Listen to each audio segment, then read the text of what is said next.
Ketika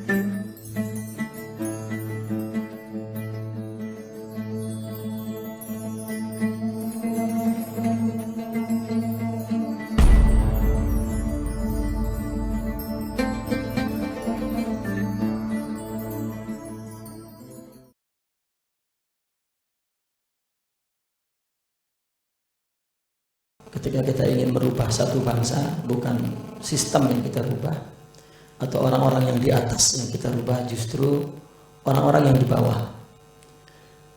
Dan orang-orang yang di bawah ini yang dirubah bukan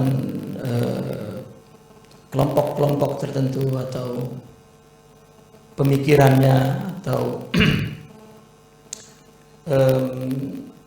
pemahaman-pemahamannya, akan tetapi yang dirubah adalah jiwanya. Karena dari jiwa ini akan katakan disebut revolusi mental. Itulah pendekatan ihsan. Ya.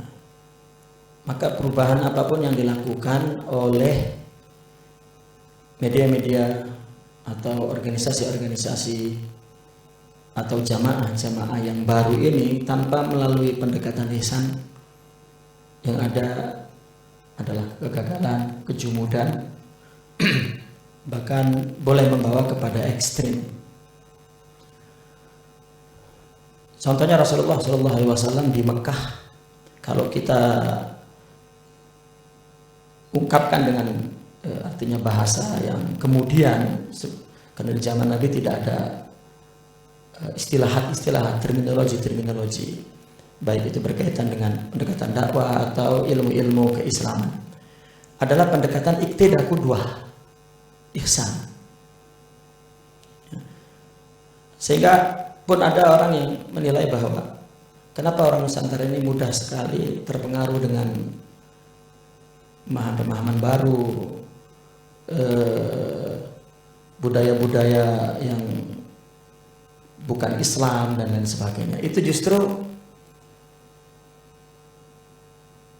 karena mereka meninggalkan pendekatan ihsan yang dulu ditanamkan di bumi ini.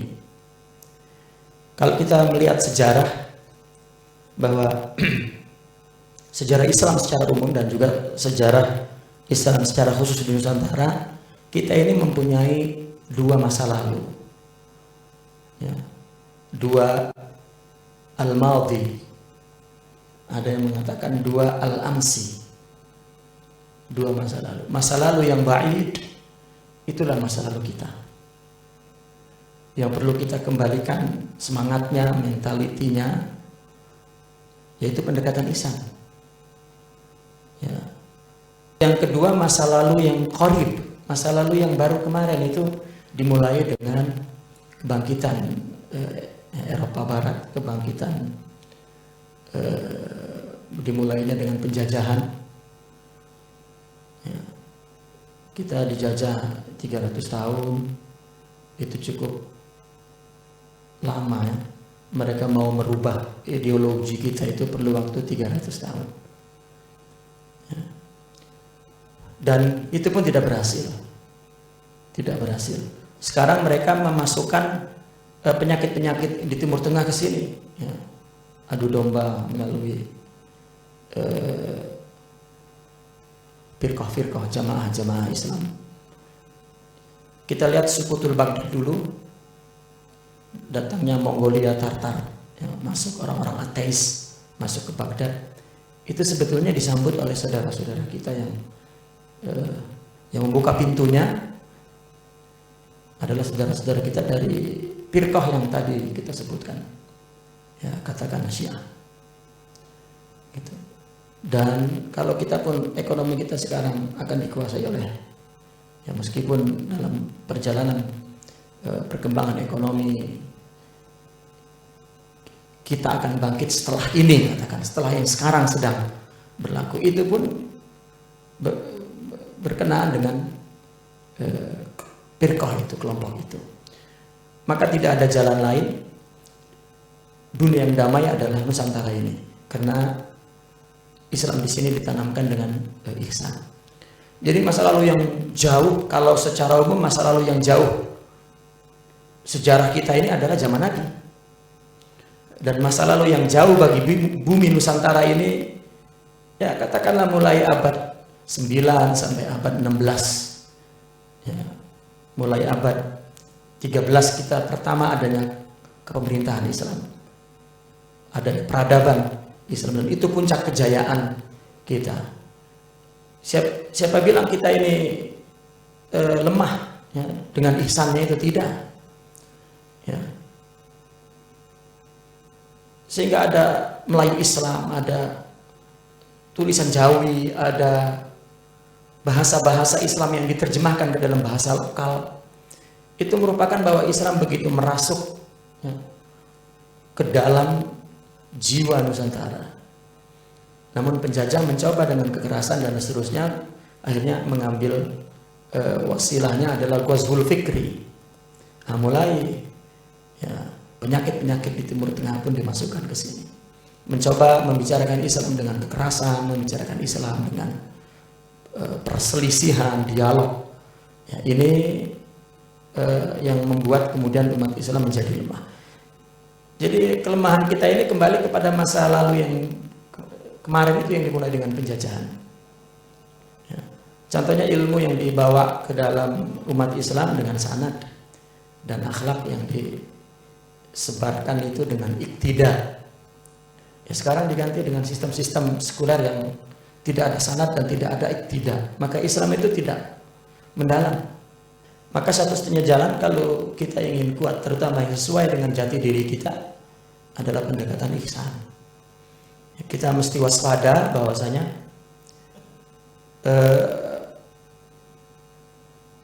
pendekatan-pendekatan yang lain di samping tidak sesuai, dan di negara-negara Arab telah terbukti sepanjang abad ya, mengalami perpecahan ya, dan kerusuhan serta peperangan yang tidak pernah berhenti. Maka yang terakhir, apa sebetulnya pendekatan ihsan itu? Atau istilah yang disebut rahmatan lil alamin, atau di Indonesia ada disebut Islam Nusantara. Sehingga sebagian para ulama juga membentuk kerukunan ulama Nusantara ya, Islam Nusantara ya, dengan simbolnya adalah Islam rahmatan lil alamin.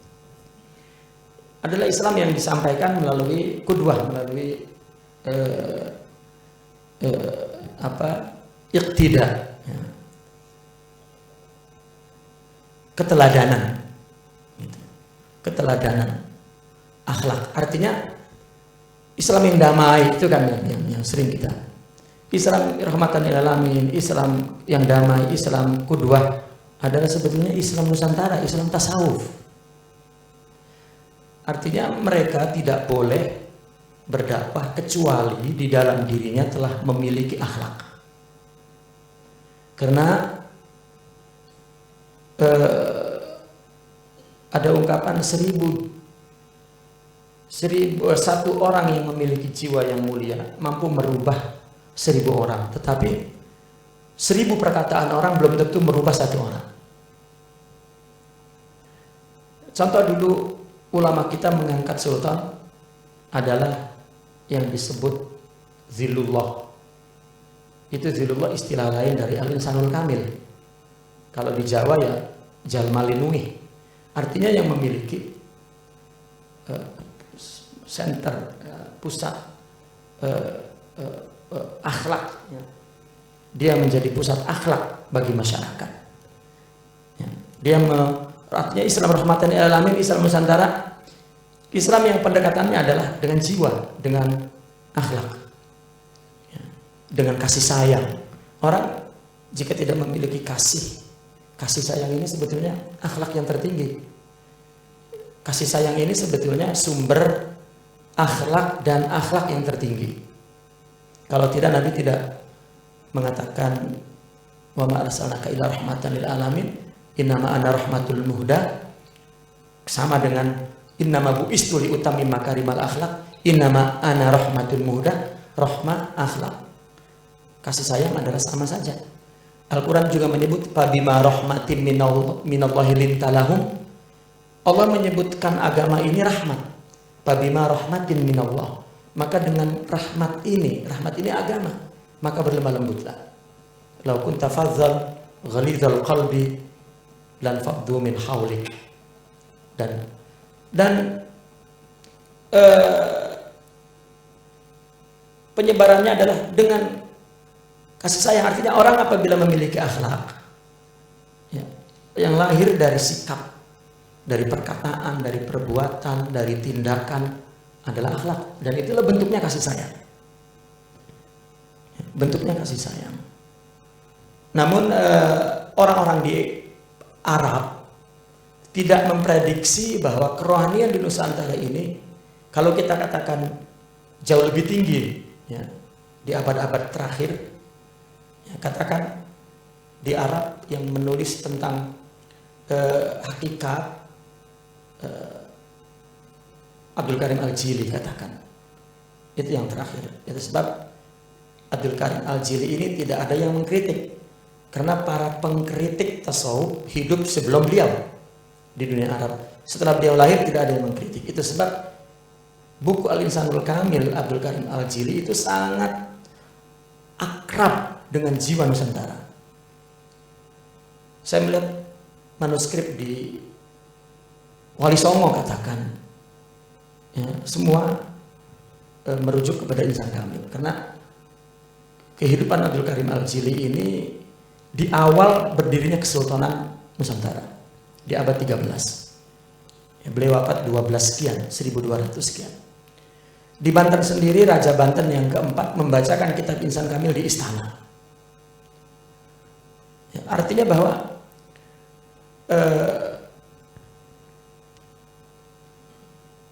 di Nusantara ini mempunyai tingkat kerohanian yang tertinggi. Ada seorang ulama yang berikan persaksian dari Maghrib bahwa Syarif Hidayatullah itu sebetulnya setara dengan Syekh Abdul Qadir Al-Jilani setelah melihat kisahnya. Artinya, namun kenapa tidak diprediksi oleh Arab? Ya, karena Arab punya keegoan yang tinggi bahwa dia adalah Islam asal. Karena ulama-ulama kita banyak menggunakan bahasa lokal, yang Melayunya, yang Jawanya, dan kitab itu tidak dibaca oleh dunia Islam sehingga dianggap tidak ada ya.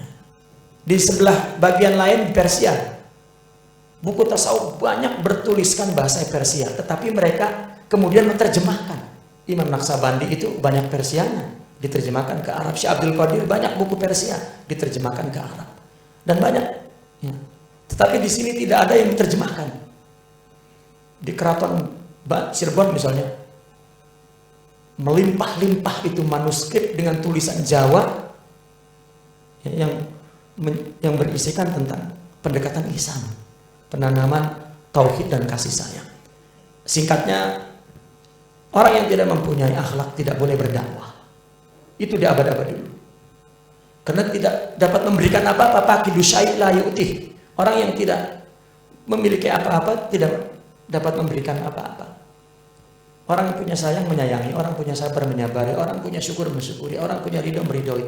Kalau agama hanya tulisan teks dan dialog ya, serta hanya ingin merubah secara ekstrem, yang ingin merubah satu pemikiran, satu pemahaman ya, dengan melalui tindakan-tindakannya konfrontatif, itu tidak, di samping tidak sesuai dengan negara kita ya, dan juga bukan satu pendekatan yang kuat. Jadi pendekatan ihsan itu justru pendekatan Rasulullah SAW. Innallaha katabal ihsana ala kulli syai'. Allah telah menetapkan di dalam segala sesuatu apapun terhadap ihsan. Bahkan Allah menyatakan dalam Al-Quran, innala nudhi'a ajra man ahsana amala. Silakan Anda beramal, yang tidak ditolak oleh Allah adalah amal yang ihsan.